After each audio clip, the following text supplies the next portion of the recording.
Hello again, Deltarune fans. This is the Newbie Gamer here with another video. The first one did really good, so I thought I'd go ahead and make another one. I really appreciate the support and the kind words that video's gotten, as well as the interesting discussions in the comments there. I have thoughts on those here at the end if you are interested.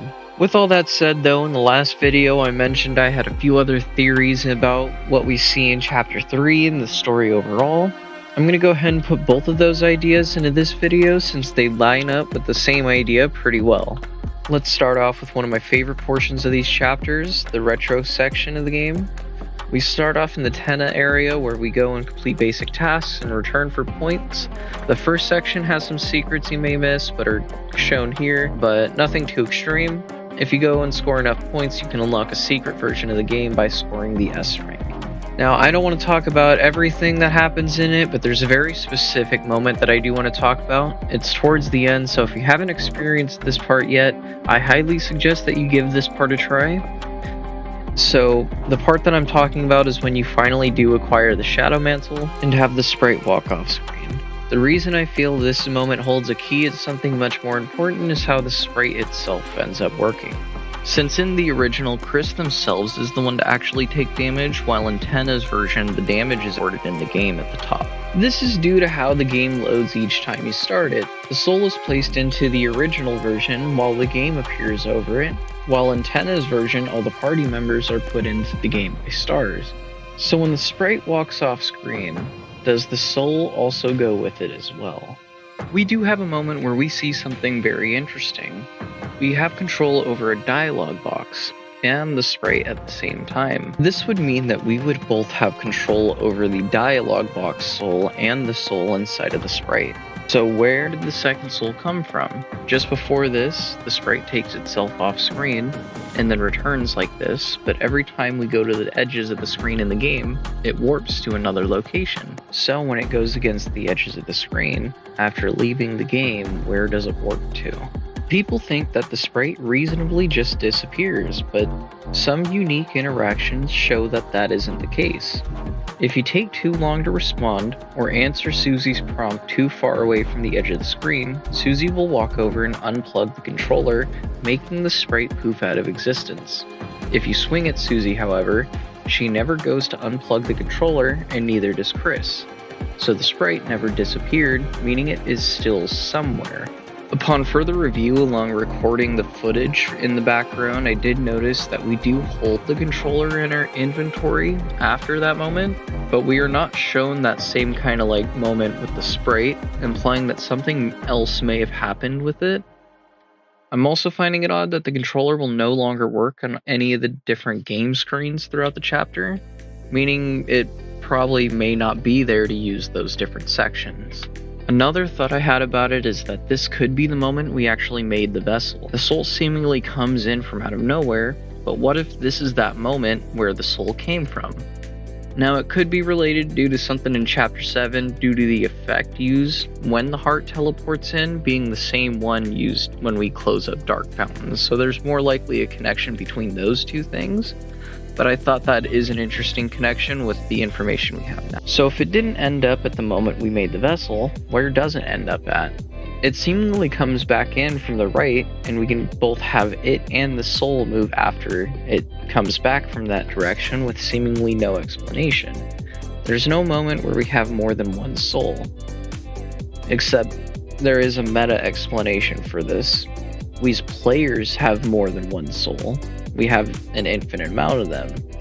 I found the fact that we have 3 save files pretty tight, able to go through the different routes pretty quick, but I found that it could have some ties in with the actual lore. In Undertale, that save system worked due to the soul, and how it held determination. For us to have 3 separate timelines with 3 separate set of events, it shows that there could be 3 different souls that we have inside of the game. If so, how did we get multiple different souls inside of the game? Now, a good likely and gameplay reason is just simply convenience. It is a lot more convenient to have more than one save file. That was a big pain in Undertale where you can only have that one shot, but that was also a big part of that game where that was like the gameplay feature, is that kind of style of saving, loading, with characters remembering what you did on your previous save. So what if we have multiple saves, not just for convenience, but for a bigger lore implication later? In Undertale, we are limited to the single save file. We do have one soul to make these different decisions with. But if Deltarune is not about choices, why do we have more save files than Undertale? It seems reasonable to say that there are somehow multiple souls we can access, with entirely different timelines of events that happen to them. Who's to say that there may not be more? We don't really get to see a soul really like getting copied, so this isn't a gameplay thing I'm speculating on here. This is just something I'm thinking about for the end of chapter 7 here.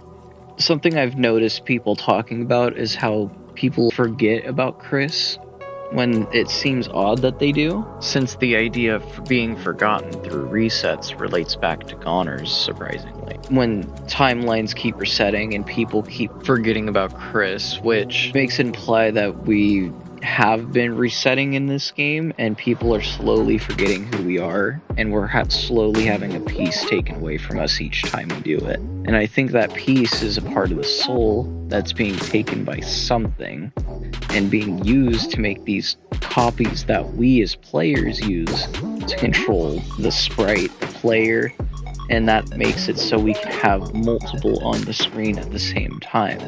So going back to the main part, how does this relate to the moment we can see on screen now? How does this relate to Susie going and seeing this tree? It doesn't really seem to connect the two all that much.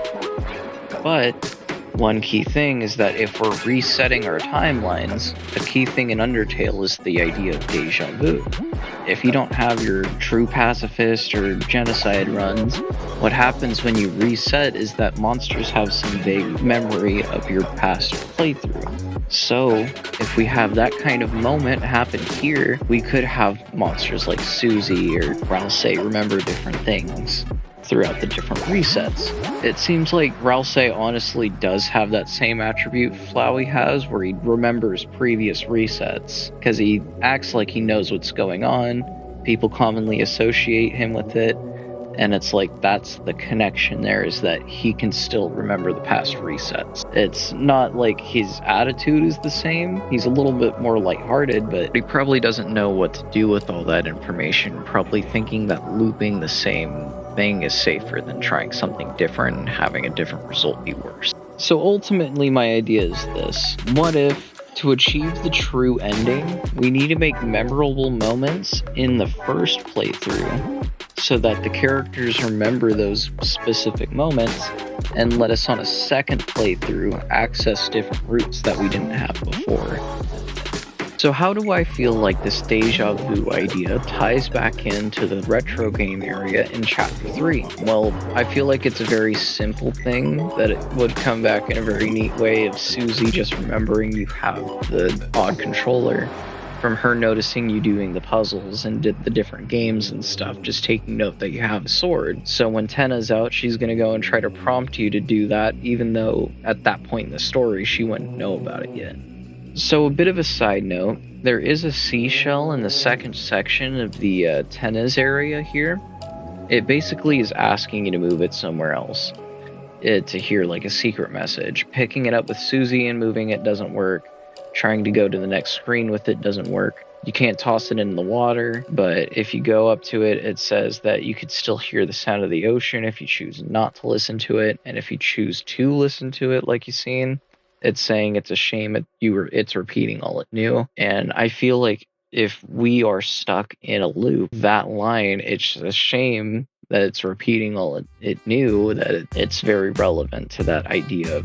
I also wanted to note with the seashell that there is the path from the waterfall that is still technically accessible if you have the sword, which is the fastest way to get back to the seashell from that area, which I feel like may hold some importance if we need to go and interact with the seashell and with the sword in some way, in order to not like break it like we would with Susie if we toss it, but bump it by a tile at a time to eventually move it to a new spot to hear some different hidden message. Something that we finally were able to do after not repeating the same actions. I think this line of deja vu doesn't just stop at this chapter though. Like with Susie seeing the prophecy again, I don't think she's going to have as harsh a reaction the second time. I think it's not going to be nice, but I don't think she's going to smash it, allowing us a quick moment to be able to see at least something before Rouse does, because if she doesn't, he's going to try to before we can see it, because he knows there's something that we shouldn't be seeing on there for some reason. So, in order to wrap up the theory, the main one is that in order to get our true ending that we as players are looking for, we're going to have to be going through the game a second time in order to go and give the memories of the deja vu so we can go and have other options open up to us, like having the controller in Tenna's TV mode when normally we're not able to go and do that, and be able to take different unique paths based on that, like seeing what's behind the cactus, behind the tree. Another big thing to note, behind that tree, that area is actually modeled, despite like the cactus area being a gray area. You'd assume if you're not able to go over there, or not intended to go over there in some way or form, that the map would also be blank like the other maps are, but this one is just kind of just made. It just doesn't have the ice store. It's the only difference between the two maps. I thought it was an interesting detail to note. It could just be for convenience, but something to note with that is that section 1 and the cactus area should be modeled if that is the case, because those rooms technically exist. And since those rooms don't exist on the one area, it implies that they shouldn't on the other, but it does. Maybe it implies that we can get the sword in the second section somehow, but we currently don't know how to do something like that, so it's an interesting thought. But right now, my only idea to do something like that is through a second playthrough, through either the sprite itself we see leave and come back through some way, or Susie remembering the fact that we have that kind of controller that has the sword to go and cut down the tree. Thank you all so much for watching. Make sure to comment, like, and subscribe if you enjoyed. Let me know what you think of these ideas and your interpretations of the information given. Wanted to mainly present the idea of a second playthrough and show off the other route back to the seashell, since that seemed pretty odd. I'll go ahead and get into the comments though from the last video and discuss that here, so if you haven't seen that one, make sure to go and check that out as well. So in that previous video I made, people pointed out that the knight is actually using both of their hands to perform different attacks. During the normal gameplay as seen in the video, you can see them use their right hand to swing the sword, and when deflecting Susie and ending the fight by swooning Susie and Rouse, they switch back to using their left hand. This could be for a variety of reasons. Again, if you go to the root of it just being a design choice, the knight swinging with the right hand opens up the action to be seen by the player, while the left would have them turn away from the player or camera view, obstructing what they're doing and making it look awkward. You can explain a lot of different things like that, like Carol addressing with her right hand due to it being closer to the camera, the computer mice being on the left side due to it being visible to the player, and Asgore using his left not because he's left-handed, but because the mercy button is on the left side. However, some may see this as a cop-out to actually answering the question. I think both ways of taking this game are pretty fair ways to do it. Like, one is very specific about its details, and one is being very literal about its choices. I feel like both are very accurate takes and could be taken in their own ways. But I do have an answer for both of these. I gave the graphical, the logistical answer first, but the theoretical. The knight does end up using their left hand in order to end the fight. Throughout the fight, when we fight them, they use their right hand to do these different attacks, but as soon as they end up switching to their left, they instantly down both Susie and Rouse, while going to go and knight Chris, which in itself is an interesting thing, since the act of knighting is usually done by kings or royalty of some kind, which that act makes it the knight link back to Asgore again. I'm still pretty sure that the debate on the knight's proper hand would still be on its left because we see more power from that one rather than the right. I found an interesting call out about the knight's physique looking a lot like Papyrus, with the shoulders, the waist, and the limbs, with the shoulders being like his battle bodysuit, the waist kind of sticking out like his pants do, and the limbs being long like Papyrus's. This is also alongside the horns that I was talking about that the knight has, with its longer and bulkier horns like Asgore, with the nubs that the Holiday family typically has. So maybe we don't know everyone who's actually missing. What if it's not just Des, but Papyrus and maybe even Azrael as well? With that, most people are probably thinking that Papyrus is most likely the knight then, and the reason for the horns is not due to some combination of characters, but some kind of helmet. That would be pretty sick, and I'd love to see that, but it conflicts with some of the information that we know about Papyrus. Very little is known about the two, but we do know that they just appeared in Snowdin one day. Despite this though, when we reach the surface, Papyrus will ask Sans, "What's that giant ball?" with Sans responding, "We call that the sun." Sans is implied to have seen this before, likely in this game. However, Papyrus has never seen the sun, so how is this possible? You may recall a moment in Chapter 3 like I did and think, well, the knight ran through the night, so technically if it was Papyrus, they never would have seen the sun, but that neglects Chapter 2 and the library closet being closed and open while in the Dark World, meaning the person who is likely the knight went out during the day and would have seen the sun. That small little line just makes it so it doesn't line up with Papyrus, but I really do like how the details and aesthetic lines up, so it might have something to do with how they're missing from the game rather than Papyrus himself being the knight, because it doesn't really line up with the attitude we see him with, but we do see that characters have different attitudes in this game, so it'll be cool to see. So that wraps this section up addressing the previous video. I hope you guys did like this video itself and the addressing of the previous video. I feel like both of these have very good points and could be used for your own types of theory crafting if you want to. I mean, this game is all about how you think about it and how you kind of put the pieces together, I feel like, so far. Until we get the actual story, at least. I hope you guys did enjoy my thoughts on it, and yeah, I'd love to hear yours.